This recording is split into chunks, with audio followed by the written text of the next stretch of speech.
All right, happy Football Monday, everybody. It is the first Monday of the football season, so that's pretty exciting. I hope that your team fared well yesterday as you were watching the action. My Baltimore Ravens managed to squeak out a 59-10 victory, so that was pretty exciting to watch. You know, I do just want to say this as we enter into football season, that I think it's important to note that it is our patriotic duty as Americans to watch and enjoy football. There is no excuse. I don't want to hear this stuff of, oh, I'm not a football fan. That is unacceptable in America these days. Football is America's pastime. It is our most sacred tradition. It has completely supplanted baseball in those categories. It's not even close anymore. I mean, we aren't even the best. America is not even the best at baseball in the world anymore. And basketball has also gone international, but football, our football, is, well, that just belongs to us. It's our thing. So think about it. Football involves large men crashing into each other at fast speeds, is unique to us in America, and it stole its name from a lame international version and then improved it. So it is quintessentially American. And the most American thing about it is that we invented this new sport, and we were like, well, what are we going to call it? And we said, we'll call it football. And the rest of the world said, you can't call it football. We already have a thing called football. You can't. And we said, no, that's what we're going to call it. I don't care. It's just, we're going to take that. We're just going to call it that. And then they said, but you don't even really use your feet. With our football, you're kicking the ball with your feet. So for you to call it football doesn't make any sense. And we said, yeah, that's what we're going to call it anyway. Doesn't matter. Doesn't matter if it doesn't make sense. Try and stop us. And then we took it and we turned it into $1 billion industry. And then we said, you know what every football team needs? Is we need to hire a full-time staff of attractive women who just stand on the sideline. Their only job is to cheer on the men. And so we did. And so that's a thing too. I mean, how can you, someone who doesn't like football, I do have to question their patriotism, their loyalty. And that's all there is to it. All right. So there's a lot to discuss today. And we're going to get into, unfortunately, we have to start on a Monday by talking about some of the baby killing enthusiasts over on the Democratic side, because they're at it again, embarrassing themselves and the country. And so we're going to talk about that. But before we do, first, a word from stamps.com. No one really has time to go to the post office. You're busy. You got all this stuff you got to do. And who has time for the traffic and for parking and lugging all your mail and packages? Nobody has time for that. So that's why you need Stamps.com, one of the most popular time-saving tools for small businesses. Stamps.com eliminates trips to the post office, and it saves you money with discounts that you can't even get at the post office. So it's a win-win-win for you. Stamps.com brings all the amazing services of the U.S. Post Office right to your computer. Whether you're a small business sending invoices, you're an online seller shipping out product, you're a large warehouse, whatever you are, Stamps.com can handle all your issues with ease. You can print official U.S. postage 24/7 for any letter, any package, any class of mail, anywhere you want to send it. Once your mail is ready, just hand it to your mail carrier or drop it in a mailbox. It really is that simple. Now, right now, this is the important part. My listeners get a special offer that includes a 4-week trial, plus free postage, and a digital scale without any long-term commitment. You just have to go to Stamps.com, click on the microphone at the top of the homepage, type in Walsh, and you can get all those deals. That's Stamps.com, enter Walsh. All right, so as I said, let's begin with the baby killing enthusiasts. We've got a few items to discuss related to these people. First, noted abortion lover Pete Buttigieg was on the radio show The Breakfast Club a couple days ago. And he took the opportunity to launch into another one of his trademark sermons. And there's this one is more disturbing than usual. So let's watch a bit of this. So what's the reckoning between the GOP and Christianity? Well, GOP's got to deal with the fact that they have come on board with a president that is completely against not just our values but their own, right? Mm-hmm. I mean, if you're in Mike Pence's world, where being Christian has a lot to do with a kind of rigid traditional sexual ethics, like that's not how I come. Stop right there for just a minute, because yet again he goes in with the Mike Pence thing. I mean, this guy is absolutely obsessed with Mike Pence. He must have Mike Pence posters hung up in his bedroom. He probably has a Mike Pence cardboard cutout in the middle of his living room. He probably spends his time writing poems about Mike Pence in his diary. Every question he's asked. I mean, he could be asked a question about, so what's your opinion on, the situation in North Korea? Well, the thing about that is Mike Pence, dude, take it easy. I mean, if I was Mike Pence, I'd be getting a restraining order. I would be seriously concerned at this point. This is not normal for you to be that completely focused on Mike Pence, of all people. So, Buttigieg brings it back to Mike Pence, but let's go and if we can get past Mike Pence and see what else he has to say. I mean, if you're in Mike Pence's world, where being Christian has a lot to do with a kind of rigid, traditional sexual ethics. Like, that's not how I come at Christianity, but he does, and yet he thinks that this president ought to be the moral as well as political leader of this country. And okay, actually stop it right there again, because we haven't even gotten to the point yet. We haven't got to the crux of the issue yet. But here is Buttigieg mocking Pence for Pence's supposed rigid sexual ethics. And where's he getting that from? Why are you accusing Pence of having rigid sexual ethics? Well, I guess it's from the fact that Pence doesn't want to go on lunch dates with women who aren't his wife. Well, whether you consider that rigid or not, and I don't, why is Buttigieg commenting on Pence's relationships? I mean, Buttigieg, which again is just weird. It's just weird, Buttigieg. Give it a rest. Talk about something else. I mean, next thing you know, Buttigieg is going to be bringing up stuff about Mike Pence that he shouldn't even know. Like, well, Mike Pence had waffles for breakfast this morning. I know, because I was staring in his window with my binoculars. But can you imagine how Buttigieg would react if Mike Pence ever returned the favor and were to make comments about Buttigieg's sexual ethics? What if Pence were to get up there and say, Mayor Buttigieg has with his libertine sexual ethics? Buttigieg would collapse into tears at that. He would be so scandalized. How dare you make comments about my personal life, even though I've been talking about you incessantly for the last 19 months? All right, let's go back to the video. And you got an entire Republican Party coming on board with this, but I think deep down they know that this isn't right. Meanwhile, you got religious traditions that teach us about the importance of lifting up the stranger, the importance of lifting up the poor, of healing the sick.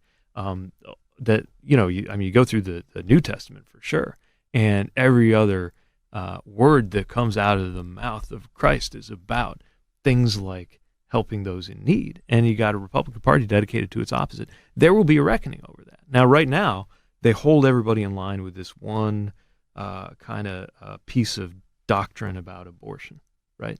Which is obviously a tough issue for a lot of people to think through morally. Then again, there's a lot of parts of the Bible that talk about how life begins with breath. And so even that is something that we can interpret differently. And I'm pro-choice. Take up, me too. Yeah. But I think no matter where you think about the kind of cosmic question of how life begins, most Americans can get on the board with the idea of, all right, I might draw the line here, you might draw the line there. But the most important thing is the person who should be drawing the line is the woman making the decision. Absolutely. And I think that if you're a man who's against abortion, you haven't gotten the wrong woman pregnant. Like cheating on your wife. I'm just saying, I'm just saying we've had some slip-ups. All right, so there you go. First of all, the other dude there, not sure who that is, but his reason for supporting abortion is that sometimes he, quote, slips up and, quote, gets the wrong woman pregnant. The wrong woman. Now, if that's not a sexist comment, I mean, if that isn't about the most misogynistic thing I've heard in a long time, then I don't know what is. He's saying the reason he likes abortion is that sometimes you slip up and get the wrong woman pregnant. But Buttigieg just laughs it off. I half expected him to give a fist bump to the guy or something. He has no problem with that. If he really cared about women and he had a problem with sexism, he would have spoken up and said, that's not appropriate. But no, because he was still thinking about Mike Pence. He was distracted. Now, in terms of the theology or lack thereof, what Buttigieg says here is completely false, of course. Nowhere does the Bible affirm this idea that a baby isn't a baby until birth. In fact, the Bible says, before you formed me in the womb, you knew me. So this makes it pretty clear that God recognizes our humanity, the humanity of all humans, from beginning to end. And importantly, he has a plan for all humans. And that plan probably does not involve being murdered in the womb, because if it did, then he never would have created the person to begin with. There'd be no, if that's what God wanted and intended, God is not going to make a human life intending and wanting and hoping that the mother will kill the child before the child's even born. The stuff about the breath in the Bible, this is obviously said in a poetic way, the breath of life. God breathes into human beings, gives them the breath of life. That's what Buttigieg is referring to. That clearly is not literal. Nobody thinks that God is literally leaning down from heaven, like from the clouds, and breathing with his mouth into the nostrils of a person, and that's how they come to life. Nobody, it's rather beautiful, poetic imagery to describe something. That's pretty clear. Now, I'll tell you what's not just poetic. The incarnation. As Christians, that is, I think, rather obviously something that we take literally. And this, biblically, for a Christian, is the coup de grace for pro-abortion talking points. I mean, this is it. Jesus Christ was incarnate in the womb. He was miraculously conceived in the womb. Now, he could have come to earth in any way that he chose. He could have descended from heaven, the way that he would eventually ascend. He could have materialized out of thin air. I mean, there are many different ways he could have done it. But he chose to come to earth through the vessel of human pregnancy. So if you're saying that unborn babies are subhuman, then you are saying that Christ was at one time subhuman. That is your Christology, to use the theological term. Your Christology is that Jesus Christ was at one time less than human. But it's a central doctrine of our faith that Christ was fully man and fully God. The idea of him being less than man and fully God is heretical, to say the least. And it just does not comport with Christian theology at all. This is something completely separate. Christ elevated all of mankind by becoming man.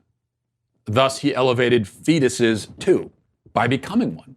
So if abortion wasn't wrong before the incarnation, which it was, it certainly is afterwards, as all of human life, including from the fetal stage, was elevated, sanctified by the incarnation. This is something that, when we're having the theological argument about abortion among Christians, and oftentimes I hear Christians cite verses from the Old Testament, the Ten Commandments, the one that I cited, before you formed me in the womb, I knew you, from Jeremiah. And those are all good things to cite. I mean, the Ten Commandments, thou shalt not kill, that's pretty solid. And obviously it applies to abortion. But I think from a Christian perspective, this should be the first thing. I don't know why this isn't brought up more often. I think the incarnation.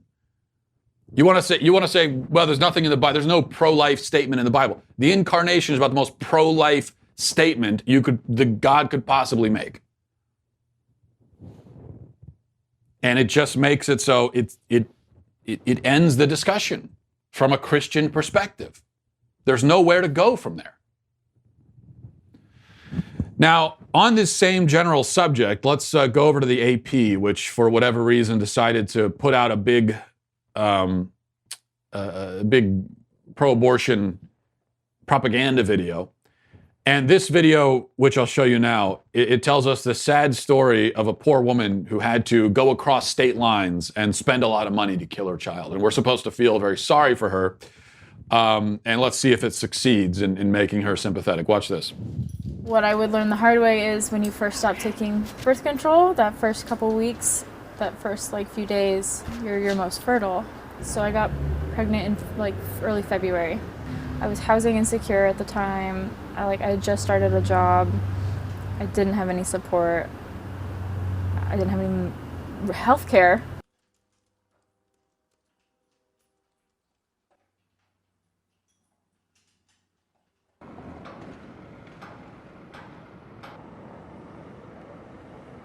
They said that they would be able to help me, but I had to get there before I turned 28 weeks. And so I had less than 10 days. And they said that my procedure would cost about $10,500. So they know who's going to pick them up? It's not a decision to be made lightly, because I didn't make it lightly.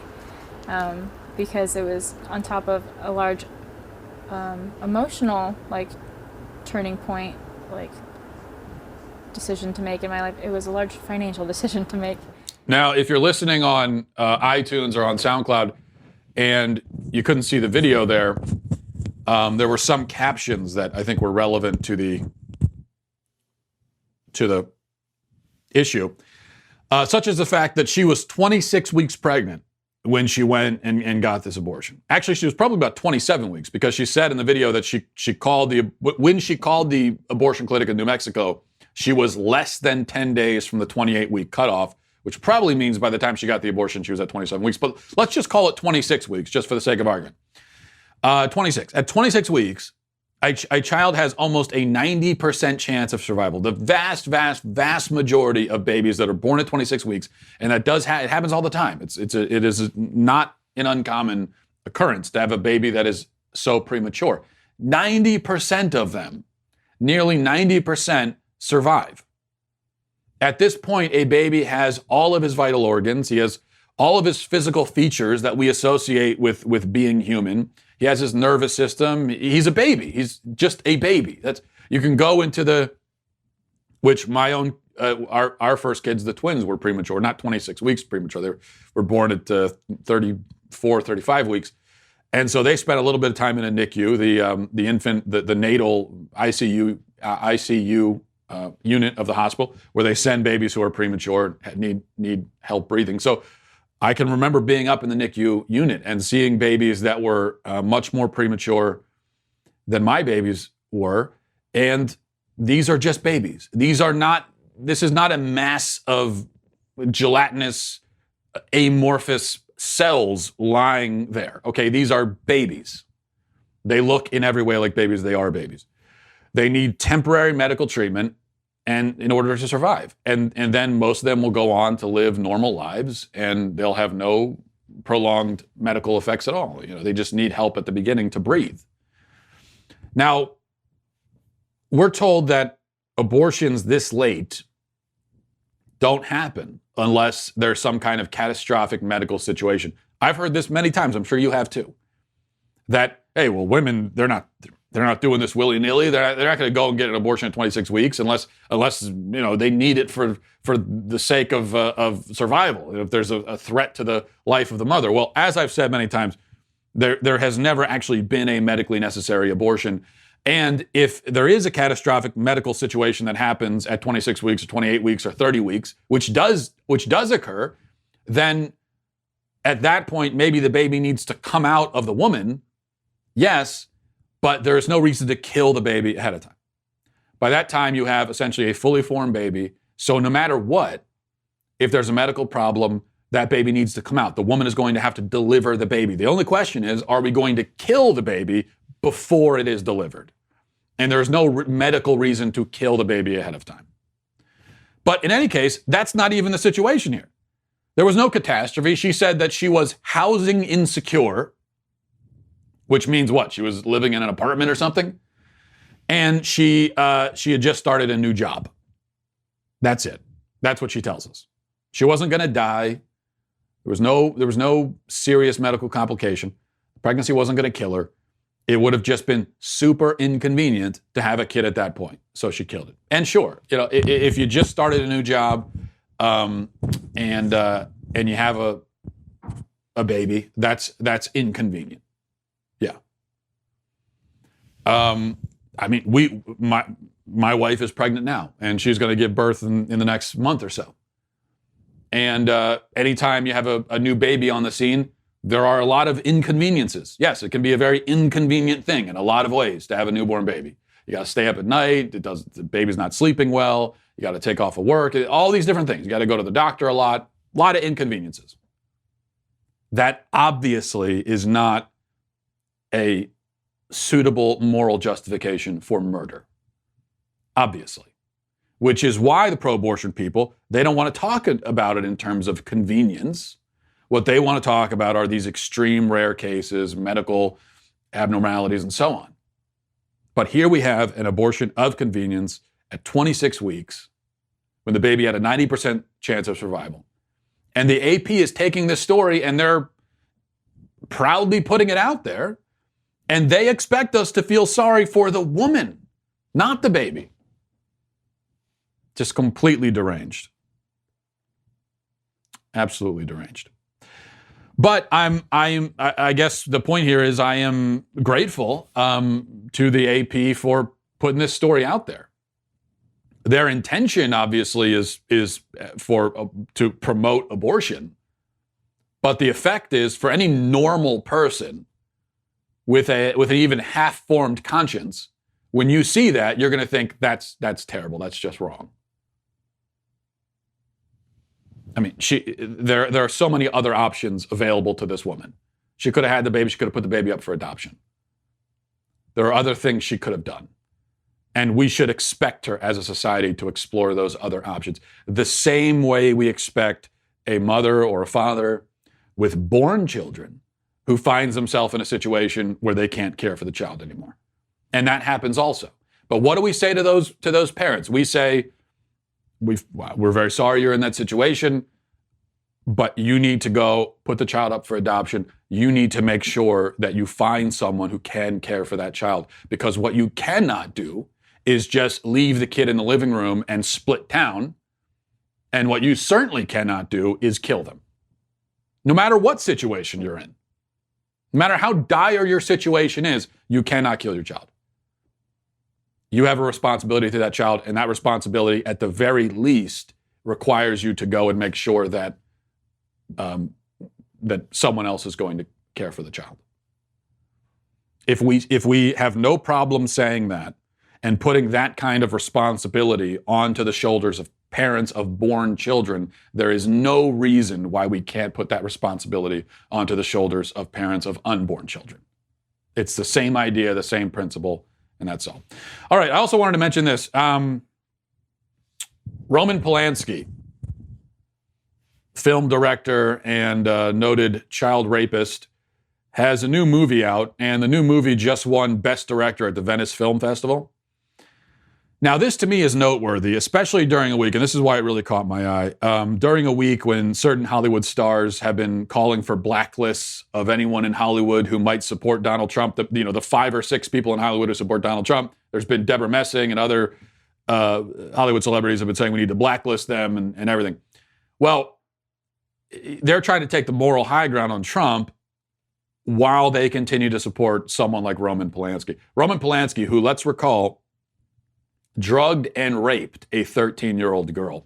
And this is not allegedly or anything like that. He was convicted. He pled guilty, actually. Now, he was able to plead the charges down to, rather than rape, I think it pled it down to unwanted sexual contact or something like that. Pled it down to a lesser charge.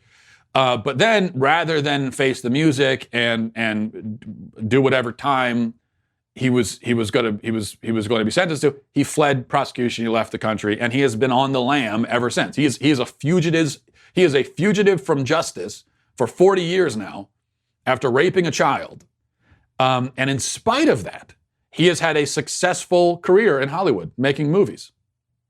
Now, apologists for Hollywood are going to point out that, well, this was the Venice Film Festival, not a Hollywood function. So we can't blame Hollywood for this, but it's all related. It's the film industry, besides which Polanski has had no trouble finding top film stars to appear in his movies throughout his career. People like Jodie Foster, Kate Winslet, Christoph Waltz, John C. Reilly, Ewan McGregor, Adrian Brody, Johnny Depp, Ben Kingsley, Sigourney Weaver. These are not fringe character actors that nobody's heard of. These are top names. And these are people who have appeared in a film directed by someone who they know is a child rapist, a confirmed child rapist. And Polanski won Best Director at the Academy Awards 15 years ago. Meryl Streep gave him a standing ovation. Whoopi Goldberg famously defended him, saying, well, it wasn't rape, she said, whatever that means. Polanski is Hollywood's guy. They love him. Sure, he was kicked out of the Academy last year because they had to. They had no choice with all the Me Too stuff going on. They knew they had to get rid of him and pretend to take some kind of moral stand. But it was a farce, considering the fact that they kicked him out of the Academy in 2018. Back in like 06 or 07, they gave him Best Director. And now they want to circle around and say never mind. But they still can't help themselves. So he's still getting awards, and he's still getting people to come star in his movies. So that gesture meant nothing from the Academy. It was a total classic CYA move and nothing more. Polanski is, as I said, Hollywood's guy. Let's not forget that. And this is an important thing to keep in mind. Especially as we head into the 2020 election, and we're going to be subjected to all kinds of PSAs and all kinds of lecturing from these people, whether it's about Donald Trump or it's about climate change or it's about guns or whatever. They're trying to take a moral stance. Meanwhile, Roman Polanski is the big, grotesque, disgusting, child-raping elephant in the room. And, I mean, really, just,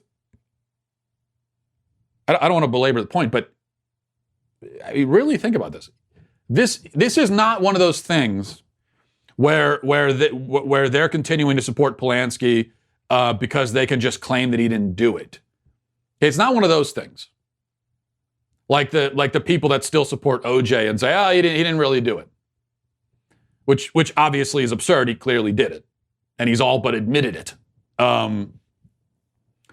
With Roman Polanski, he pled guilty. And there's no one is saying he didn't do it. The people who still support him in Hollywood, and again, these are big names. These are prominent big names who still support him. What they must be saying is not he didn't do it, but yeah, he did it, but it's okay. Now, they're not saying that directly. Whoopi Goldberg came as close as anyone's come to saying it directly. Say, it wasn't rape. Meanwhile, not only was she a child, but he drugged her and raped her. If that's not rape, then what is? If you're telling me that that's not really rape, Whoopi Goldberg, then what in the hell possibly could be, if that doesn't qualify? But anyway, what they must be saying is they don't see a problem with it. They're fine with it. With a grown man drugging a 13-year-old child and raping her. And that's not surprising that they feel that way. But it's important to keep in mind, these people are absolute moral degenerates. All right, let's see. We're going to get to emails. MattWalshShow@gmail.com. MattWalshShow@gmail. Actually, before we talk about before I answer some emails, I did have one more issue I wanted to discuss, and this is kind of personal, and it's hard for me to talk about, so I apologize. But last night I had to run to the store for something. And as I often tend to do when I'm just making a late night run to the store, I went out in my very stylish, though also comfortable and convenient, socks and sandals combo. And I'll show you a picture because I'm not ashamed. All right, I'm not ashamed. Here's a picture of the getup that I wore to the store. Now, sure, it's comfortable, as I said. It's also very fashion forward. It's very bold, as you can see. Well, I'm in line checking out, and the dude behind the register actually makes fun of me and my footwear to my face. He didn't even wait till I had gone. Like any other self-respecting person. Just to my face, he makes fun of me. So I go home, And I tell my wife about it, hoping that I'll have someone to comfort me in my time of this very trying time. And instead, she makes fun of me too. And then she actually grabs her phone and quickly takes a picture of my feet and texts it to her sister so they can make fun of me together. Now, of course, I'm feeling attacked and unsafe in my own home. Here I am trying to live my truth, trying to stand in my truth, trying to wear my truth. And this is how I'm treated? So then I post this picture on Twitter last night thinking that, okay, now I'm going to find emotional support because that's what Twitter is known for, is emotional support. But instead, there's just more mockery and shame and bullying and ridicule heaped on me and my socks and sandals. So I want to say this. First of all, the anti-socks and sandals bigotry in this country needs to end. Our forefathers came to this country because they wanted to be able to wear whatever foot attire they chose. And if George Washington could see the way that people with socks and sandals are treated now, he would be rolling over in his grave. Second, let it be known that I am an icon in the fashion world. I don't talk about it very often. I don't brag about it. I try not to make a big deal about it, but people come up to me all the time, and they say to me, Matt, I want to thank you for your bold and beautiful fashion choices. You have changed my life. I mean, look at me right now. I'm wearing some black pullover with some weird green vomity colored t-shirt. I mean, this is fashion, folks. Third thing is, for those who say, oh, why would you wear socks and sandals? Because if you're wearing socks, then just put on shoes. And if you're wearing sandals, what's the point of the socks? Well, I'll explain to you. First of all, there are two really good reasons to wear socks and sandals. If you already have socks on, and you want to leave the house and you need some kind of other footwear to put on and you have sandals right next to the door, but your shoes are all the way upstairs, that's a good reason. And second, if your socks are awesome and you want to show them off, then that's another good reason. Though I shouldn't have to justify myself. And I really am tired of the way that socks and sandals are treated. Okay, I just wanted to get that off my chest. Now we'll go to emails. MattWalshShow@gmail.com. MattWalshShow@gmail.com. This is from Matt, from Chuck, says, Matt, you sound like a communist when you say college athletes should get paid. In a free market economy, those players are agreeing to sell their labor for free tuition, a college degree, and the fame of playing the game if they're good enough. Yeah, I got a lot of emails like this. We talked about paying players last week on the show, I think on Friday. And I feel pretty strongly that college athletes, at least in the major schools and the major sports, the sports that rake in billions of dollars, like, for example, college football, it's the main thing we're talking about here, that they should get a cut of those profits. Now, Chuck says that makes me a communist. Well, what I'm talking about is people being paid a fair market value for the labor that they provide. How is that communist? That is free market. The college system is a corrupt, rigged system. It is really a rigged system where the players come in and they are exploited in every possible avenue through ticket sales and merchandise and TV deals and everything else. And it is set up so that all of that money is going to go into the pockets of the coaches and the administrators and other people who are not playing. These head coaches at these major schools, they are paid multiple millions of dollars a year for coaching football. Where does that money come from? The money comes from the people that are going to the games to watch, people that are buying the merchandise and everything else. That's where the money's coming from. How is it communist for me to say that everybody involved in earning that money should see a piece of it? It's the opposite of communist. In fact, this system right here, this is like a communist system where it's set up so that the people at the sort of administrative roles at the top, they're going to see all the money, and then the peons at the bottom they got to be satisfied with free lunch. So, no. And to say free tuition, a college degree, okay, great. At most, what's that worth? Let's say at most you get $200,000 at the upper end. About $50,000 a year. compared to a coach who's making $5 million a year. And not only that, but in order to play, they're not able to actually focus on their education. The colleges might say, oh yeah, we want to do the education first. That's not how they feel. That's not what they really want. To me, it's a very simple question, okay? Very simple. These college programs, the major college programs, earn billions of dollars collectively from these players. The question is, should only the people not playing get a piece of that money? Or should the people playing also get a piece? I cannot understand the argument for, no, I feel strongly that only that the administrators and coaches should be millionaires and the kids should be satisfied because they get a free education. Like, what kind of position is that? It's so bizarre to me. I don't even understand it. Why do you feel so strongly that the head coach should get $5 million and the player should be paid nothing? Why? If you think you're protecting the integrity of amateur sports, it's not amateur. When you've got people, when there's billions of dollars being made, it's not amateur. It is professional sports. When you can get paid $5 million a year or $9 million a year, as one head coach in college football is being paid right now, in order to coach it, then that's not amateur anymore. That is professional. So I just really don't get it. At the very least, I hope you would agree, at the very least, that these kids should be able to go out on their own and profit from their own name.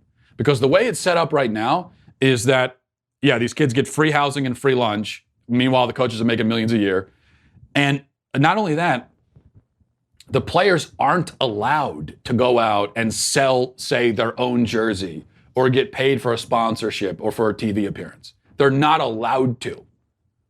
They get in trouble. If a player is caught, and this has happened, players are caught, God forbid, selling their own merchandise based on their own name, and they get in trouble for that. And we're supposed to be outraged at them for trying to profit off of their own name and not at the system that stipulates that the only people who are allowed to get filthy rich off of this are the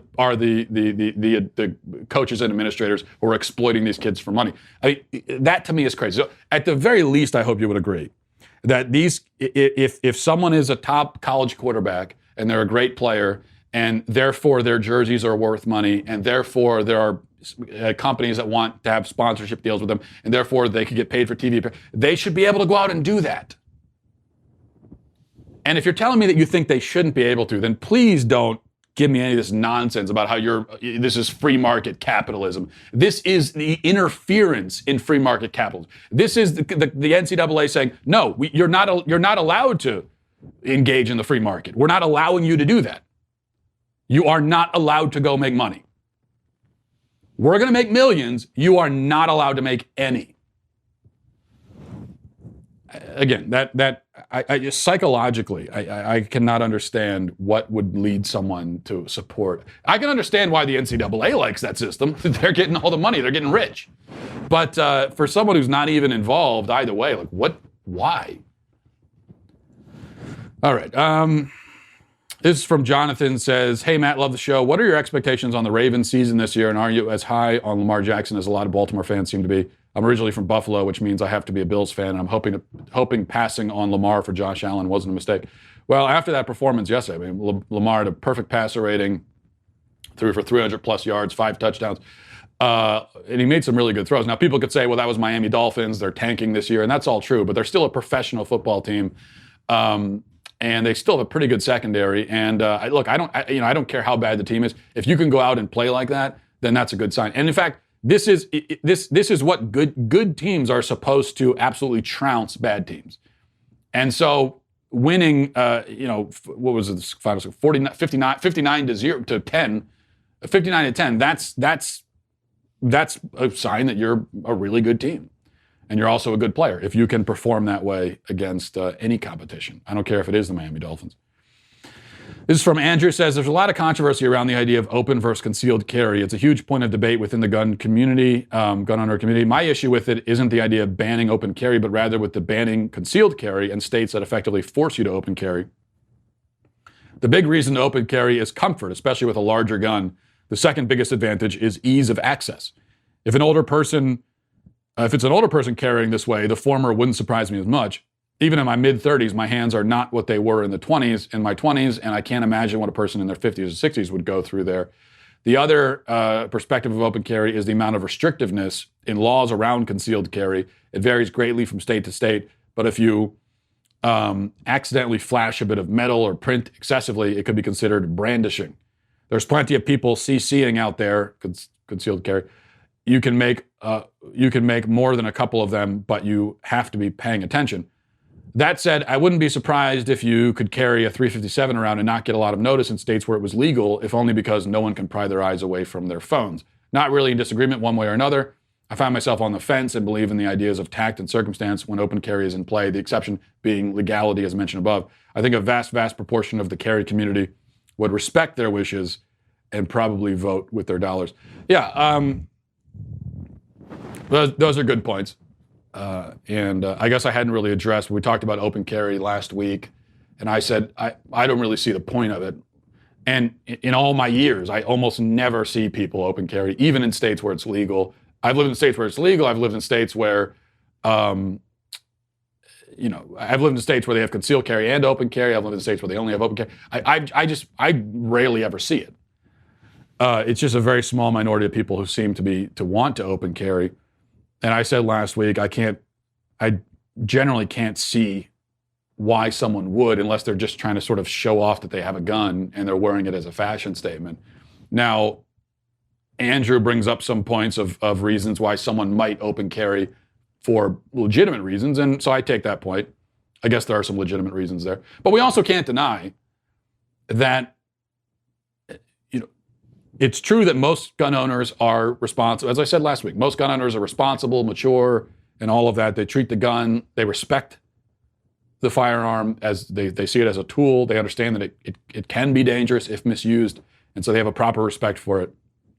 And that's most gun owners. That's not every gun owner, though. And there are some people, and I think this is also a problem. It's a minority, but there are some people in the gun owning community who just are way too impressed with their guns, and they do see it as a fashion. They think they're cool for having. That's why they take the whole thing. I mean, this is a sort of a separate issue, not a big deal. But the people who take pictures of themselves, the people, if you go on Facebook, all of their pictures are them with their guns and everything. That to me sometimes can come across like you're treating it like a bit of a toy. Now, if you have one or two pictures of you with a gun, I'm not saying there's any problem with that. I'm just saying there are some people who are constantly taking pictures of themselves posing with the guns like they're James Bond or something. That makes me uncomfortable. And when I see the open carry, it kind of sometimes seems to be in that vein of people who are too impressed with it. And the reason why it's so noticeable is that it is very different from the attitude and the approach that the vast majority of gun owners have. So that's my issue. But all of that aside, even if there are legitimate reasons to open carry, and I take your point that there can be, the point still remains. The main point we talked about last week is that I think it's perfectly reasonable for individual stores and establishments and companies to say, okay, maybe you could do it out there. We don't want you to do it in here. I think it's reasonable for them to say, and we as gun owners have to respect that. And we should respect it. All right, so we will leave it there. Thanks everybody for watching.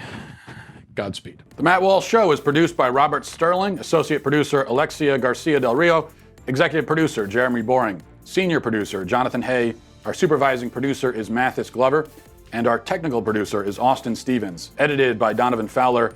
Audio is mixed by Mike Coromina. The Matt Walsh Show is a Daily Wire production. Copyright Daily Wire 2019. Hey everybody, it's Andrew Klavan, host of The Andrew Klavan Show. Some people are depressed because the American Republic is collapsing, the end of days is approaching, and the moon has turned to blood. But on The Andrew Klavan Show, that's where the fun just gets started. So come on over to The Andrew Klavan Show and laugh your way through the apocalypse with me, Andrew Klavan.